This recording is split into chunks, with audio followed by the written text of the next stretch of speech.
1943, you should try bumping along on the back wheel of a bus with the odors of the motor keeping you restless. Cars initially seemed to offer those who could afford them an escape from the humiliations of Jim Crow travel. But while black motorists could choose their own seats in their own cars, they could not expect to be treated with respect once they stepped outside their vehicles. It used to be that black people only took a trip if somebody died or was dying, remembered Chicago Tribune columnist Jeannie Thornton in 1972. Driving usually involved a non-stop trip because hotels and motels that accepted black guests were almost impossible to find. Even rest stops were hard to locate. Bathrooms were always at the next service in the next town 50 miles down the road, and when you finally got there, they were always separate and filthy. African-American travelers ended up driving all night and sometimes traveling to a big city before even considering stopping to stretch. Not only were roadside accommodations unappealing, driving through the South could be dangerous.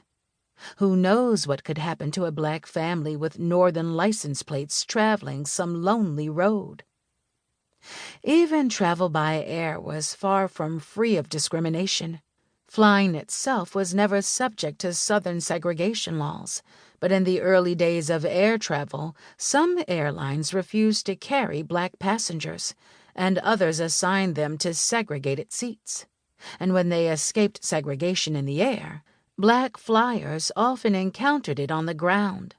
Southern airports had segregated waiting rooms, restaurants, and restrooms, and the taxis and ground transportation services that carried passengers to and from airports were divided by race.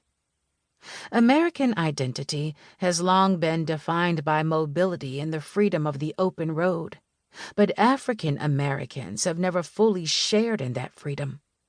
Travel segregation began on the stagecoaches and steamships of the Northeast, the nation's earliest common carriers, and moved from there to railroads, train stations, restaurants, roadside rest stops, and gas station restrooms, all of which were eventually segregated by law in the South. As new modes of transportation and accommodations developed, new forms of segregation followed. In Traveling Black, I explore the intertwined history of travel segregation and black struggles for freedom of movement in America from the antebellum era to the present day. The chapters are organized around the successive forms of long-distance transportation adopted by Americans, and they follow the experiences of generations of African-American travelers as they encountered and resisted segregation and discrimination on stagecoaches, steamships, and railways, and in cars, buses, and planes. They document a sustained fight for mobility that falls largely outside the organizational history of the civil rights movement. The final chapters highlight the successes of that fight, recording the struggles that led to the overthrow of Jim Crow transportation, and close with a discussion of inequities in modern transportation. In studying how segregated transportation worked and how and why it's eradicated became so central to the African American freedom struggle, this book examines black mobility as an enduring focal point of struggles over equality and difference. The history of travel is a critical but often overlooked aspect of the black experience in America.